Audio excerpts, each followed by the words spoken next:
quando devidamente notificado para fazê-lo, deixar de prestar contas ao cliente, também é uma infração disciplinar grave. O processo se encerra, por exemplo, o advogado faz o levantamento do valor porque recebeu poderes especiais para isso e ele acaba não prestando contas para o cliente, isso é uma infração disciplinar.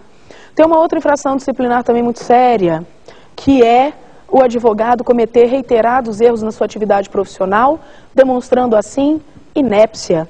Ele também comete uma infração disciplinar. O advogado ele tem a obrigação de se manter atualizado na ciência jurídica.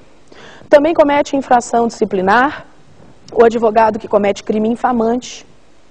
Também comete infração disciplinar o advogado que mantém conduta incompatível com a advocacia. Por exemplo, jogos de azar, por exemplo, incontinência verbal, fazer escândalos, etc. Também, além disso, nós temos outra infração disciplinar, que é o advogado ter feito falsa prova de alguns dos requisitos para inscrição, além de crime, que a gente pode ter um crime de fraude, não é? O advogado, ele acabar se tornando inidôneo para o exercício da advocacia por um motivo ou por outro e, ao final, nós temos uma infração disciplinar que é privativa, digamos assim, do estagiário. O artigo 34, inciso 29, diz que a infração disciplinar o estagiário realizar atividade excedente das suas atribuições. O estagiário regularmente inscrito na OAB, ele pode realizar algumas atividades. Vamos lembrar quais são. Ele, fora do juízo extrajudicialmente, ele pode realizar todos os atos necessários ao interesse da parte, desde que sob a responsabilidade e autorizado por um advogado. Judicialmente é diferente. Se o advogado estiver com ele, pode realizar todos os atos, porque o advogado vai estar ali para legitimar sua conduta. Agora, se ele estiver sozinho, ele só vai poder fazer 3 coisas em juízo. Claro, sob a responsabilidade e autorização do advogado. Fazer carga e devolução de autos de processo, requerer certidões em cartórios e também assinar petição de juntada de documentos aos autos. Isso ele pode fazer. No mais, se ele fizer alguma outra coisa sem o advogado, participar de uma audiência sozinho, esse tipo de coisa, ele comete uma infração disciplinar. Lembrando que o estagiário ele pode cometer qualquer das infrações do artigo 34, ok? Mas essa do inciso 29 é só para ele. Pois bem, cometendo essa infração disciplinar, é iniciado um processo disciplinar e, ao final, se verificando que o indivíduo cometeu realmente uma infração disciplinar, os órgãos competentes, nós vamos ver quais são na próxima aula, aplicam a sanção disciplinar. Quais são as sanções disciplinares que podem ser aplicadas ao advogado? Bom, o artigo 35 do Estatuto diz quais são: censura, suspensão, exclusão e multa. Então, são 4 as sanções previstas expressamente no artigo 35 do Estatuto da OAB. Censura, suspensão, exclusão, multa. Quando é que a gente aplica cada uma? Quando é que cabe cada um desses tipos de sanções? Vamos lá. A primeira delas é a censura. Quando é que é cabível? Quais são as hipóteses de cabimento da censura? Bom, lembram-se que nós falamos do artigo 34, que nós temos do inciso 1º ao 29? Então, primeiro estabelece o Estatuto que caberá a aplicação da censura nos incisos 1 ao 16 e 29 do artigo 34. Repetindo, cabe a aplicação da censura nas hipóteses do artigo 34, do inciso 1º até o inciso 16. E no 29. 29 é aquele do estagiário. Ok? Então, nesses casos, eu vou ter a aplicação da censura. Lembram-se que eu tinha falado que o rol do 34 ele é exemplificativo? Pois é. É porque caberá censura também quando o advogado violar qualquer outra determinação do Estatuto ou do Código de Ética que não esteja previsto dentro do inciso do artigo 34.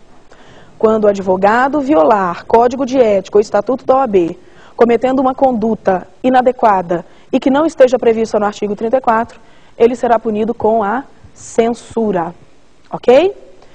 A censura poderá ser convertida em advertência, que é uma variação da sanção da censura, todas as vezes que nós tivermos a existência de uma circunstância atenuante, ok?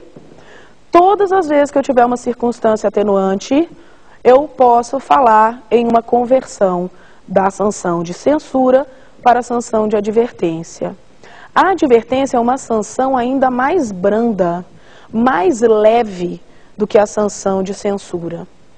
Por que que ela é mais leve? Se nós tivéssemos que falar de uma forma mais fácil, vamos nos lembrar. A censura seria um puxão de orelha, uma bronca.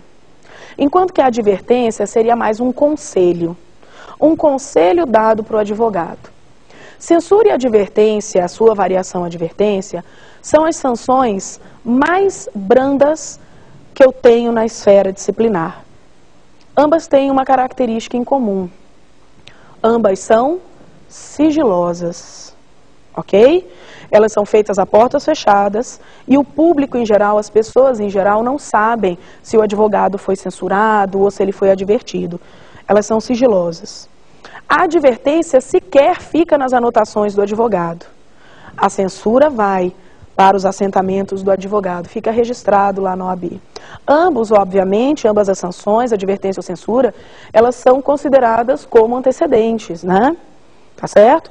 E uma lembrança, falei para vocês, a censura pode ser convertida em advertência todas as vezes que eu tiver circunstâncias atenuantes. Que circunstâncias atenuantes são essas? Bom, as circunstâncias atenuantes, elas são mencionadas no artigo 40, caput, logo na primeira parte do artigo, elas são mencionadas no artigo 40. E lá o artigo 40 diz, são circunstâncias atenuantes, o advogado ser primário, o advogado ter cometido a infração disciplinar no exercício das suas prerrogativas, o exercício assíduo e proficiente da advocacia, por exemplo. Entretanto, é importante lembrar, o artigo 40 é um artigo exemplificativo. Podem existir várias outras circunstâncias atenuantes que deverão ser analisadas no caso concreto. Ok? Bom, alguma pergunta até então? Diga. Juliana, sou estudante de Direito do UDF e a minha pergunta é a seguinte: a conversão da censura para advertência, ela é automática? Não, não é automática. Inclusive é importante essa pergunta pelo seguinte, a OAB nada fala a esse respeito. Ela, na verdade, na legislação, ela não menciona se ela é automática ou não. Ela até fala, será convertida em advertência. Entretanto, tanto a doutrina como a jurisprudência disciplinar da OAB tem dito que a conversão da censura em advertência não será automática. Ela deverá ser analisada quanto à necessidade, quanto ao cabimento. Então, depende do órgão julgador, né, que nesse caso vai ser o Tribunal de Ética e Disciplina de cada um dos conselhos, né? Cada conselho tem o seu Tribunal de Ética e Disciplina, que tem a atribuição de, na segunda fase, acompanhar esse procedimento disciplinar e fazer a imposição dessa sanção. Mas também tem outras atribuições, depois nós vamos falar um pouquinho mais para frente. E cabe ao Tribunal de Ética e Disciplina ver se é cabível a aplicação dessa sanção. Se é possível a aplicação da advertência em detrimento da censura. Então a gente diz o seguinte, não é um direito subjetivo do advogado ter essa convenção, mas é um critério de conveniência da OAB. A OAB só vai converter a censura em advertência se ela entender que é conveniente e que realmente aquela advertência seja a sanção que vai ser suficiente para que o advogado, por exemplo, não volte a cometer uma infração disciplinar. Então não é automático. Não é uma discricionariedade. Ela é, na verdade, assim, ela não é imposta. Existe uma possibilidade, uma subjetividade, uma discricionariedade do órgão julgador. Tá? Ok. Bom, então, nós temos a censura nesse caso, podendo ser convertida em advertência, como nós vimos aí da pergunta da Juliana, como sendo uma discricionariedade, obviamente, do órgão julgador, que vai ver se é ou não pertinente essa conversão. Pois bem, temos também uma segunda sanção disciplinar que é possível de ser aplicada. A segunda sanção disciplinar possível de ser aplicada é a sanção da suspensão. Eu acho que todo mundo aqui percebeu que